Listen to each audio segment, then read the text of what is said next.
여러분 말씀을 시작하면서 여러분께 몇 장의 사진을 먼저 좀 보여드리려고 합니다.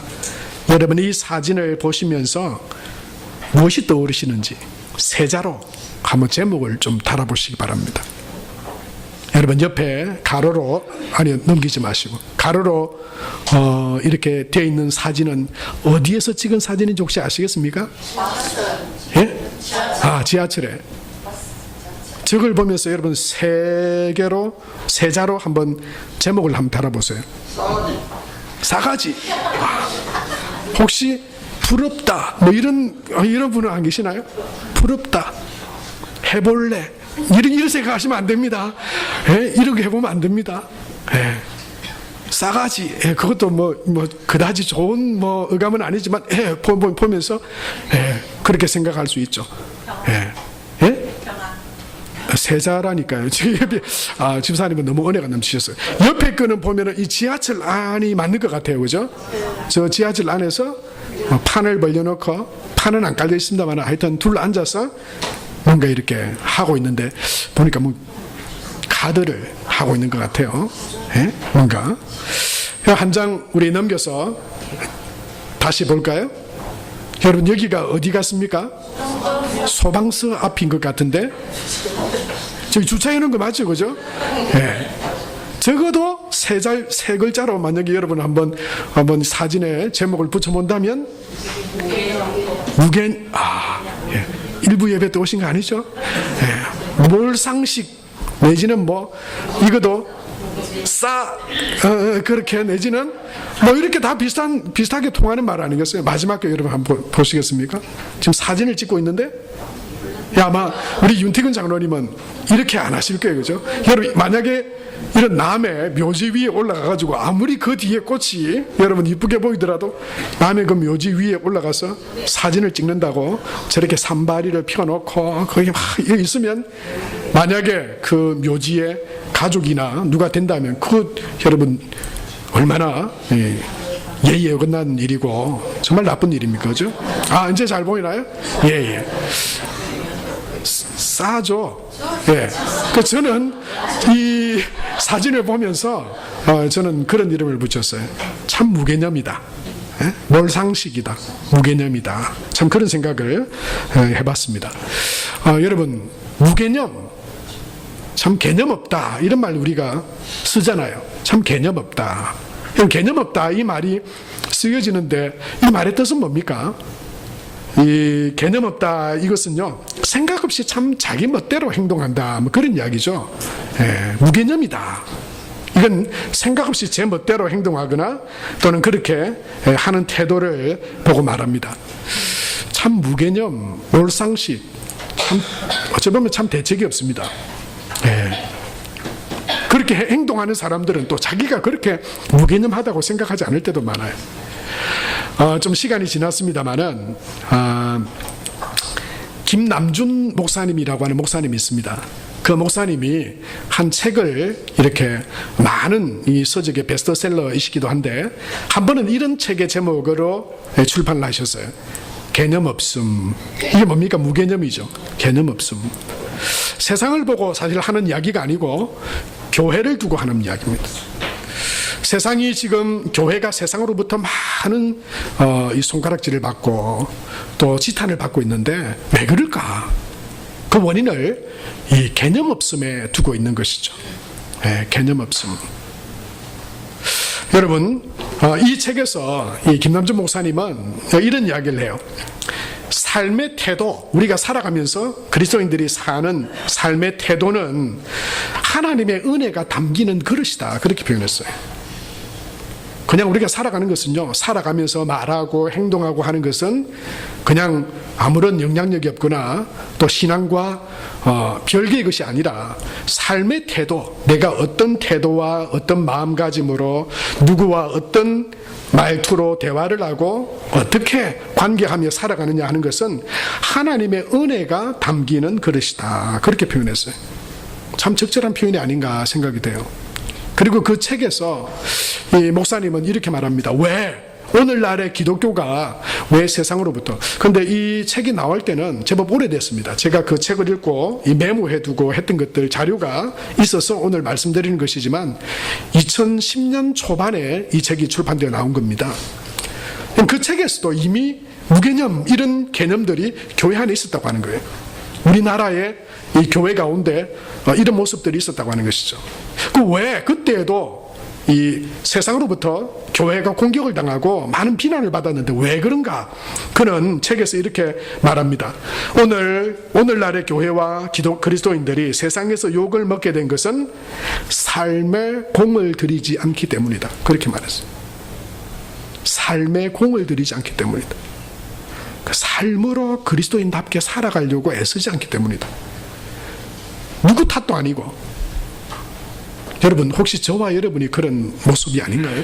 삶에 공을 들이고 있습니까? 그리스도인으로서 정말 내 삶에 믿음이 담기도록 내가 믿는 믿음대로 그렇게 내가 살아가고 있느냐. 이 태도가 결국 지금의 우리의 모습이 아닌가를 돌이켜보게 하는 것이라는 거죠.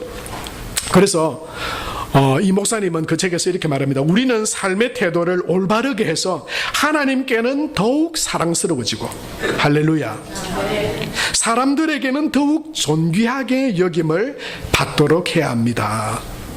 여러분 이런 은혜가 저와 여러분 가운데 있게 되길 바랍니다. 여러분 우리는 개념이 있어야 됩니다. 우리는 개념을 가지고 살아가야 됩니다. 개념을 분명히 하고 신앙생활을 해야 합니다. 무개념으로 신앙생활하면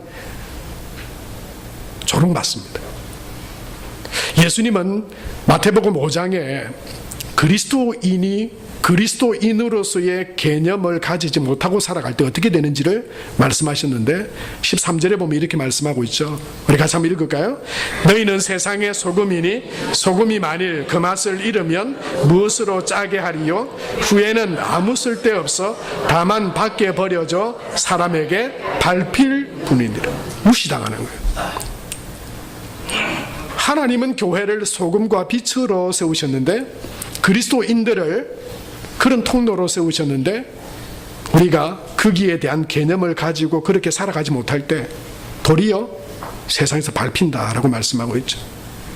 16절에는 우리를 빛으로 부르셨다고 그렇게 말씀하셨어요. 그래서 그 빛으로 세상을 비추는 그런 성도와 교회가 되기를 원하시죠. 16절도 한번 같이 한번 읽겠습니다. 시작. 이같이 너희 빛이 사람 앞에 비치게 하여 그들로 너희 착한 행실을 보고 하늘에 계신 너희 아버지께 영광을 돌리게 하라. 아멘. 여러분 우리의 착한 행실을 보고 하나님을 알지 못하는 이들이 하나님께 영광을 올려드리게 되는 그런 복된 통로로 저와 여러분과 우리 교회가 쓰임받을 수 있게 되길 바랍니다. 여러분 혹시 송도 해수욕장을 거니시다가 이 교회 쪽을 바라보시면 교회 이름에 빛이 보일 겁니다. 자랑하려고 단 것 아닙니다. 여러분 그걸 보고 생각은 여러 가지 드실 거예요. 저게 얼마나 들까? 전기세는 얼마나 들까? 여러분 그런 걱정은 하지 마세요. 한 달 내내 켜봐야 0.9kW 정도밖에 안 되는데 몇 천 원밖에 안 된답니다. 걱정하지 마시고 저거를 하기 위해서 우리가 빚는 것도 아닙니다. 하나님이 주신 은혜로 다 하고도 남았습니다. 여러분 왜 밤에도 이것을 우리가 빛이 나오는 LED 간판을 냈습니다. 성도들이 보고 기도하시라고. 여러분 빛이 보이시거든 여러분 교회를 자랑하시고요. 하나님 우리 송도 영광교회가 이 세상을 이렇게 비추는 그런 빛의 통로가 되게 하여 주시옵소서. 여러분 기도하는 볼 때마다 더 교회를 위해서 기도하게 되고 하나님의 영광을 드러내는 저와 여러분이 될 수 있게 되길 바랍니다. 오늘 성경에 나오는 이 고린도 교회도요 개념이 없었어요. 그래서 이 사도 바울을 통해서 하나님이 막 책망하십니다. 왜 이래 너 개념이 없냐? 왜 교회로서의 개념을 가지지 못하고 성도로서의 그런 정체성과 확신에 거하지 못하고 왜 세상에 이렇게 밟히어지는 소금처럼 정체성을 잃어버리고 개념이 없는 그런 교회로 존재하고 있느냐? 하나님은 바울을 통해서 말씀하고 계세요. 왜 그렇습니까? 교회 안에 싸움과 다툼들이 있었어요. 그 무개념이에요, 무개념. 교회가 무슨 공동체고 교회는 무엇을 해야 되는 것인지 모르는 거예요. 막 상관없고요. 내가 목소리 큰 사람이 이기고 막 그냥 앉으면 되는 이런 그런 개념은 이게 신앙적으로는 무개념이거든요. 신앙도 믿음도 없는 그런 개념이죠. 막 싸우고 다투고 분쟁하고, 그리고 교회 안에 어떤 게냐면 막 죄를 짓고 잘못하는데도 막 잘못인지도 깨닫지 못하고 누구 하나 그것에 대해서 지적도 안 하고, 지적하면 왜 나를 찌르냐고 막 이렇게 싸우고, 이게 무개념인 거예요. 무개념. 그건 교회로서의 온전한 모습이 아닌 거예요.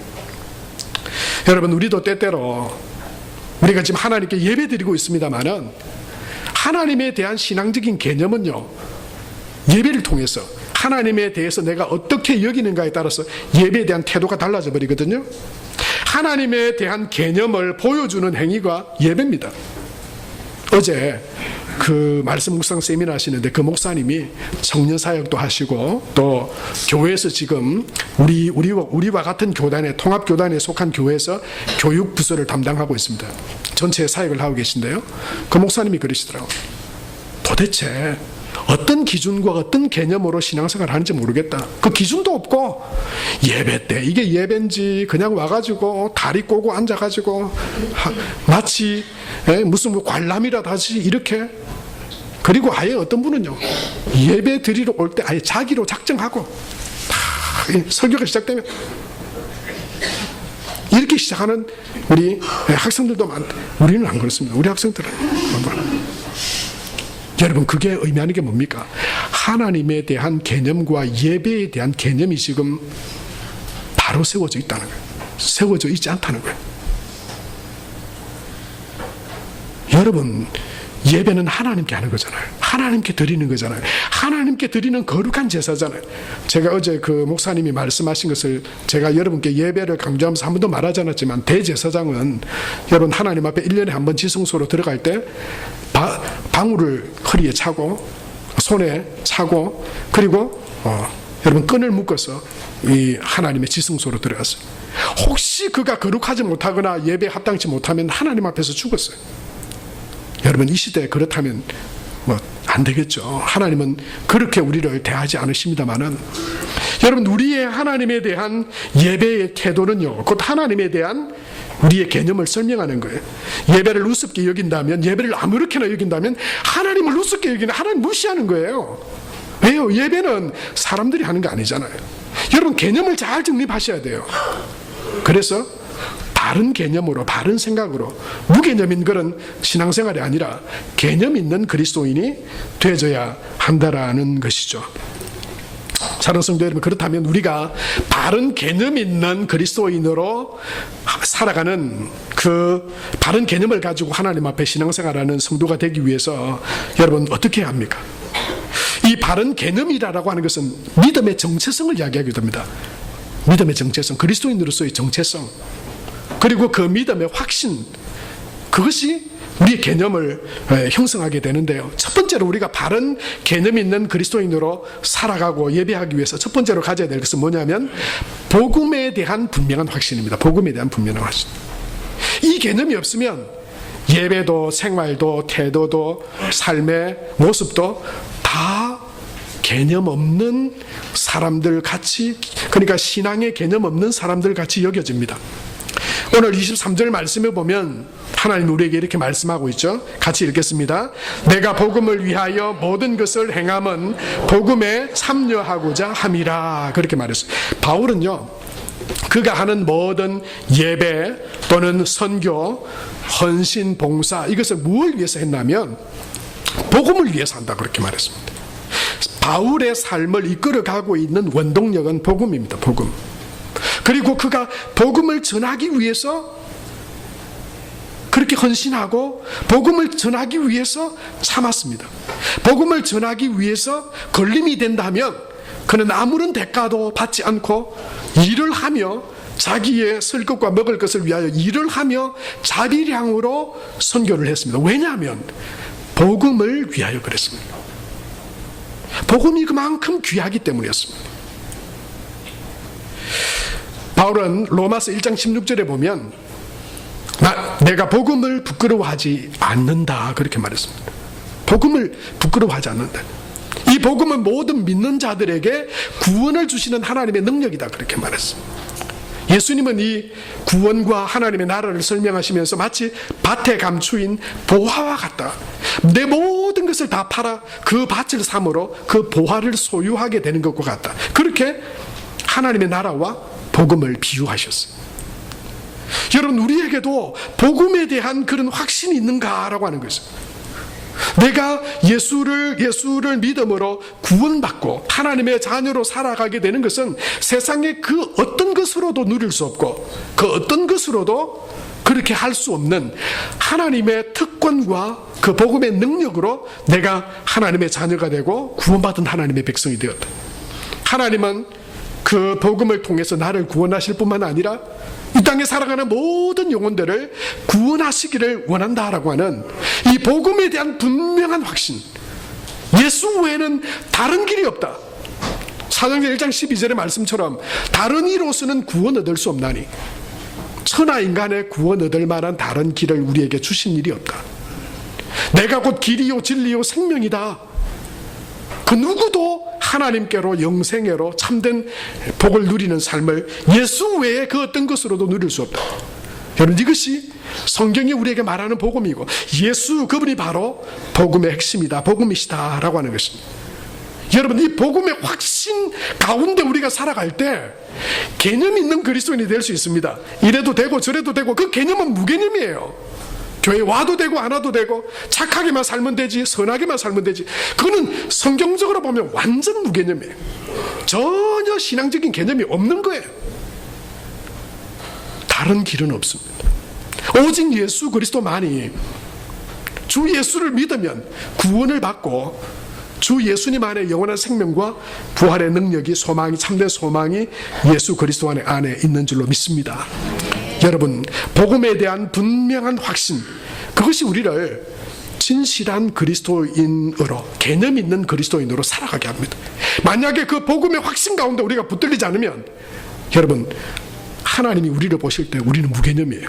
아주 개념 없이 살아가고 있네. 개념 없이 그냥 교회만 왔다 갔다 하고 있네. 여러분, 하나님에 대한 개념, 바른 개념은 무엇으로부터 생깁니까? 무엇을 통해서 우리는 하나님의 개념을, 참된 하나님에 대한 신앙의 개념을 만들어갈 수 있나요? 그것이 바로 하나님의 말씀을 통해서입니다. 여러분, 신앙생활 아무리 오래 해도 하나님의 말씀을 읽지 않으면 하나님 말씀에 참된 기준과 판단이 서지 않습니다.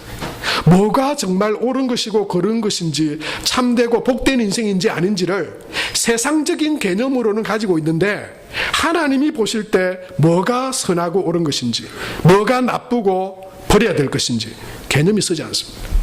세상적인 개념으로 살아가요. 하나님 편에 보실 때는 무개념이에요. 여러분, 그래서요, 우리 교회가 그냥 성경 통독 이걸 하는 게 아닙니다.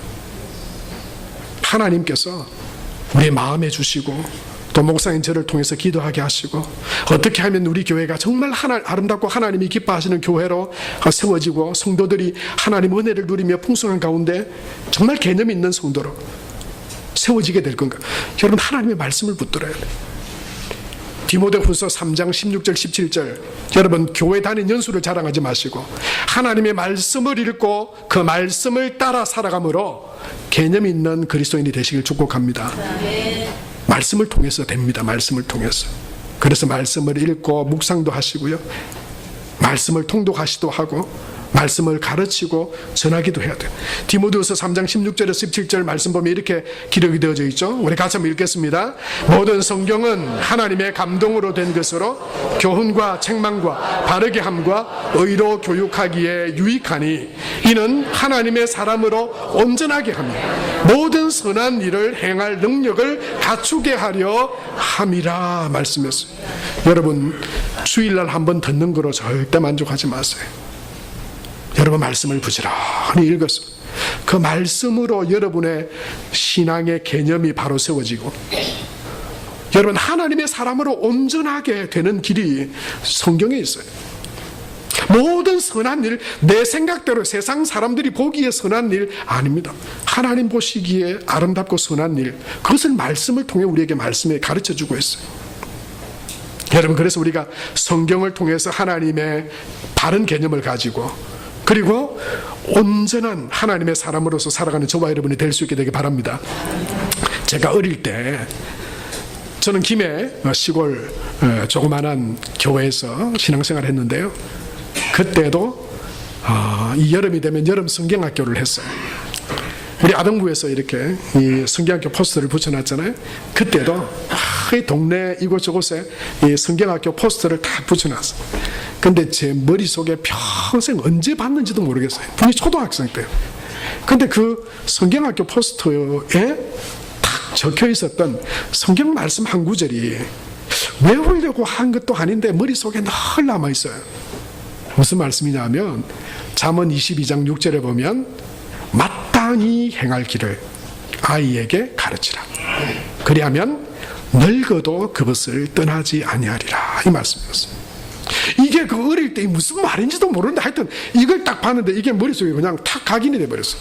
그래서 이게 나중에는 찾아봤다니까요. 말씀은 맴도는데 이게 어디 있는지 몰라가지고 성경을 찾아보니까 잠언에 있는 말씀이더라고요. 사랑하는 성도 여러분, 하나님의 말씀이 우리를 하나님의 사람으로 세워갑니다. 그리고 그 하나님의 말씀은 우리에게 복이 됩니다.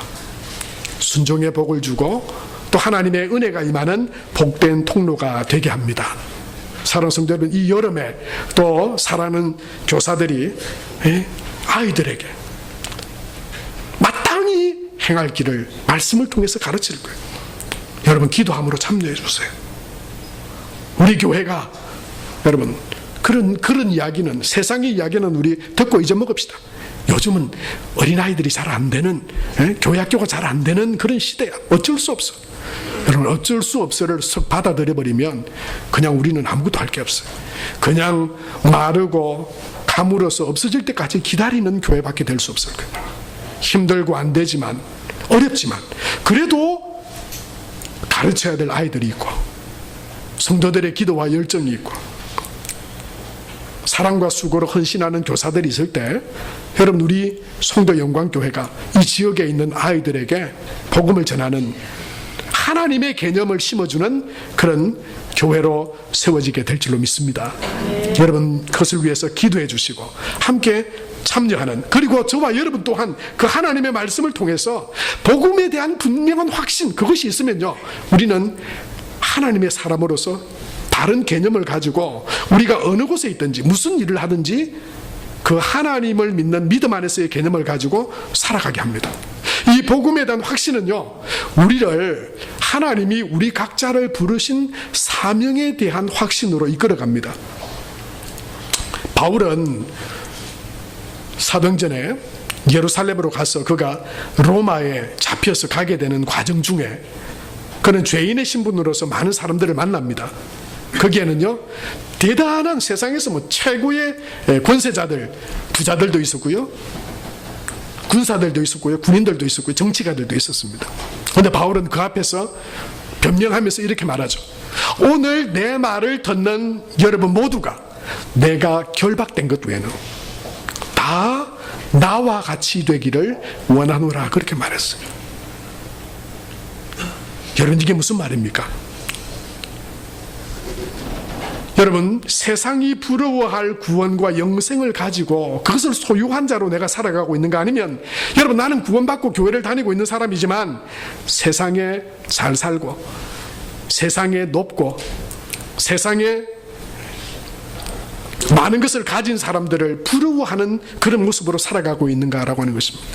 여러분, 저와 여러분이 만약 세상이 내가 어떤 상황 가운데 있든지 간에 나는 바울과 같이 내가 결박된 것 외에는 내가 지금 만족하진 않아요. 내 삶에도 어려움은 있어요. 부족함도 있어요. 그러나 그것 때문에 내가 불행한 인생을 살고 세상을 쫓아가는 삶이 아니라, 내가 지금 비록 다 소유하지 못했지만, 다 가지지 못했지만, 그러나 가장 귀하고 복된 예수님을 믿는 믿음으로 하나님의 자녀로 살아가고 있으므로 세상의 그 어떤 사람도 내가 부러움의 대상이 아니라, 내가 불편하고 힘든 그 부분은 있지만 그러나 그들도 나와 같이 예수를 믿고 구원받는 하나님의 자녀로 살아가게 되기를 원한다. 이런 마음으로 살아가고 있는가라고 하는 모습입니다. 바울은 오늘 본문의 말씀을 통해서 바울은 이렇게 말하고 있어요. 그의 사명을 이렇게 말하고 있습니다. 내가 모든 사람에게 종이 된 것은 더 많은 사람을 얻고자 합니다. 그것이 바울의 목표였습니다. 바로 그것이 바울의 사명이었습니다.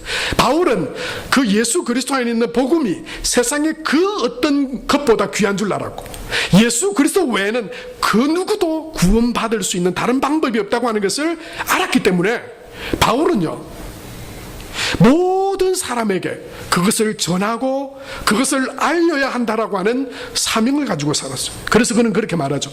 나는 때로 유대인과 같이 되어서 유대인들에게 복음을 전하고 그들을 얻기 위해서 내가 유대인같이 되었고, 율법 아래에 있는 자들에게는 내가 율법 아래에 있는 자같이 그들에게 다가가서 그들에게 복음을 전하고 구원하기를 원하고.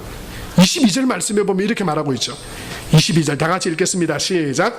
약한 자들에게 내가 약한 자와 같이 된 것은 약한 자들을 얻고자 함이요, 내가 여러 사람에게 여러 모습이 된 것은 아무쪼록 몇 사람이라도 구원하고자 함이니 라고 말했어요. 여러분, 이것은 하나님이 바울에게 주신 사명이었어요. 복음을 전하는 사명, 예수 그리스도를 통해 구원하기를 원하시는 그 하나님의 그 사명. 바울은 이 복음에 대한 확신으로, 그 확신은 그를 복음을 전하는 사명자로 세웠습니다. 그래서 그는 그 하나님의 사명을 받아 내가 모든 사람에게 종이 된 것은 그들에게 복음을 전하고 그들을 얻기 위함이다. 바울은 그렇게 고백하죠. 내가 살아도 이제 주를 위해서 살고 내가 죽어도 주를 위해서 죽는다.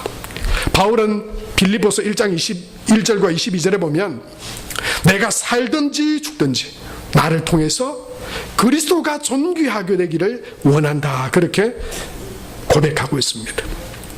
사랑하는 성도 여러분, 이렇게 한번 여러분에게 여쭤보면 어떨까요? 여러분은 무엇을 위해서 살고 있습니까? 조금 더 벌기 위해서요? 조금 더 가지시기 위해서요? 그럼 이렇게 여쭤보면 어떨까요? 여러분은 누구를 위해서 사십니까? 자신을 위해서요? 자녀를 위해서요? 여러분은 어떻게 지금 살고 계십니까? 여러분, 우리는 무개념으로 살지 말아야 합니다. 복음 안에서 사명을 깨닫고, 저와 여러분이, 저는 목사로 부르심을 받고 여러분은 또한 삶의 하나님의 백성으로 자녀들로 부르셔서 하는 일은 다 다르지만, 그러나 복음을 위하여 하나님께서 우리에게 주신 구원과 생명이 우리를 통하여 흘러가도록 우리를 부르신 그 복음 안의 확신을 가지고 우리에게 주신 사명을 감당해가는 저와 여러분이 다 될 수 있게 되길 바랍니다. 저는 목사로서 그렇게 부자가 되기를 원하진 않습니다. 가난하게 되기도 원하진 않지만, 그러나 목사로서 조금 더 있든 없든 교회를 위해서나 다른 누구를 위해서 내가 빚을 좀 가지든 빚을 가지지 않든 저한테는 그게 별로 하나도 중요하지 않습니다. 왜냐하면 그 모든 것이 지금 주를 위하여라고 하는 것에 초점이 맞춰져 있기 때문입니다. 주를 위하여 내 삶을 주께 드립니다. 주님을 위해 살겠습니다. 그런 믿음과 고백이 있으면 여러분, 불편해도 아쉬울 것은 없습니다. 누구 때문에 원망할 것도 없습니다. 조금 불편하고 어려워도 불평할 것도 없습니다. 세상에 그 어떤 것도 낙심하게 할 수도 없습니다. 절망할 수도 없습니다. 절망하게도 하지 않습니다. 그래서 저는 여러분에게 무엇을 위해 사시냐, 누구를 위해 사시나, 어떻게 사시나, 하나님께서 우리 구원 얻은 저와 여러분에게 주신 사명을 붙들고 살아가게 되시기를 축복합니다. 그 사명을 붙들고 개념 있는 그리스도인으로 살아가게 되시길 바랍니다. 내 삶을 주께 드립니다. 하나님, 내가 하는 일과 내 모든 삶을 통해서 하나님의 이름과 복음이 전거되어지기를 원합니다. 여러분, 그 믿음으로 살아간다면 우리 모두는 하나님 안에서 은혜와 축복을 누리는 참된 하나님의 백성으로 살아가는 저와 여러분 될 수 있을 줄로 믿습니다. 마지막으로, 여러분, 우리는 개념 있는 그리스도인으로 살아가기 위해서 어떤 순간에도 복음에 대한 확신을 가지고 살아가야 됩니다. 그 복음에 대한 확신은요, 나를 무엇을 하며 살아가야 될지에 대한 사명에 대한 확신으로 이어집니다. 마지막으로 바울은 오늘 본문을 통해서 27절에 하나님 앞에 서게 되리라고 하는 확신을 가지고 살아갈 때 우리는 무개념인 인생이 아니라 분명한 개념 있는 신앙인으로서 살아갈 수 있다고 말하고 있습니다. 27절 같이 한번 볼까요? 내가 내 몸을 쳐 복종하게 함은 내가 남에게 전파한 후에 자신이 도리어 버림을 당할까 두려워함이로다. 그렇게 말했어요. 여러분, 바울은요 지금 의식하고 있어요. 무엇을 의식하고 있습니까? 자신이 도리어 버림을 당할까. 언제 누구 앞에요? 마지막 때 하나님 앞에서. 이런 의식을 가지고 있는 거예요. 내가 지금 하고 있는 이 일과 말과 행실이 하나님께 기억함이 되셔서 마지막 때에 혹시 내가 그 앞에 내가 복음을 위하여 살아간다 했는데 내가 하나님 앞에 섰을 때 내가 잘못된 모습으로 하나님 앞에 서게 되지 않을까. 이런 염려나 불신이라기보다는요, 그런 의식을 가지고 오늘을 살아가고 있는 겁니다. 공동번역 성경에 보면 좀 더 자세하게 이렇게 설명이 되어 있습니다. 나는 내 몸을 사정없이 단련하여 언제나 민첩하게 움직일 수 있게 합니다. 이것은 내가 남들에게는 이기자고 외쳐놓고 나 자신이 실격자가 되지 않게 하려는 것입니다. 누구 앞에서 실격입니까? 하나님 앞에서. 여러분, 그래서 저와 여러분은요, 개념 있는 성도로 살아가기 위해서 함부로 말하지 않아야 됩니다. 함부로 죄를 범하지 말아야 됩니다. 하나님이 모르실 것이라고 하는 헛된 생각을 버려야 됩니다. 하나님 상관하십니다. 하나님이 아십니다. 하나님이 보고 계십니다. 성경은 우리에게 분명하게 이렇게 말씀하고 있습니다. 히브리서 4장 12절에서 13절 말씀 보면 하나님의 말씀은 살았고 활력이 있어 좌우의 날선 어떤 것보다 예리하여 혼과 영과 및 관절과 골수를 찔러 쪼개기까지 하며 또 마음의 생각과 뜻을 판단하나니 말씀하신 후에 13절에 이렇게 말씀하고 계시죠. 우리 같이 한번 읽겠습니다. 지으신 것이 하나도 그 앞에 나타나지 않음이 없고 우리의 결산을 받으실 이의 눈앞에 만물이 벌거벗은 것 같이 드러나느니라 말씀하셨어요. 만물이 벌거벗은 것 같이 결산을 받으실 이 앞에. 여러분, 하나님 기억하십니다. 하나님 아십니다. 함부로 말하고 함부로 죄를 범하지 말아야 합니다. 하나님 앞에서 우리는 신앙생활을 해야 됩니다. 그때 우리는 개념 있는 그리스도인으로서 살아갈 수 있습니다. 죄를 범하고 잘못을 하고도 그것이 죄인지 하나님이 그것을 아실지 모를지도 모르고 그냥 무개념한 태로 살아서는 안 됩니다. 하나님 앞에 내가 있습니다 라고 하는 믿음으로 살아갈 때 여러분, 죄와 허물들을 회개해야 합니다. 다른 이에게 잘못한 일과 잘못들을 용서를 구하고 서로 화해하고 화목해야 합니다. 로마서 14장 11절에서 12절 말씀에 보면 이렇게 말씀하고 있죠. 같이 읽겠습니다. 기록되었으되 주께서 이르시되 내가 살았노니 모든 무릎이 내게 꿇을 것이요 모든 혀가 하나님께 자백하리라 하였느니라. 이러므로 우리 각 사람이 자기 일을 하나님께 짓고 하리라. 하나님 말씀입니다. 여러분, 우리는 바른 개념을 가져야 합니다. 말씀의 결론을 맺으려 합니다. 여러분, 하나님 말씀을 통해 개념 있는 그리스도인의 삶이 어떤 것인지를 꼭 배우고 하시길 바랍니다. 하나님 말씀을 통해 그것을 여러분 배우시기 바랍니다. 그리고 하나님의 성령의 도우심으로 그리고 기도함으로 하나님이 기뻐하시는 삶을 살아가는 저와 여러분이 될 수 있게 되기 바랍니다. 여러분, 저와 여러분이 하나님 앞에 섰을 때 하나님은 우리에게 저를 보고 여러분을 보고 뭐라고 말씀하실까요? 야, 너 왜 이렇게 개념 없이 살았냐? 여러분, 그 이야기 듣게 된다면 참 절망입니다. 너 왜 그렇게 개념 없이 살았냐? 내가 그렇게 말하고 그렇게 기록해 놨거늘 너 왜 그렇게 개념 없이 살았냐? 무개념하게 살았냐? 아까 말씀하신 대로 말하면 싸가지 없이 살았냐? 그래, 너 참 그리스도인답게 살았구나. 여러분, 이런 인정과 칭찬을 듣는 저와 여러분 우리 모두가 다 될 수 있게 되길 바랍니다.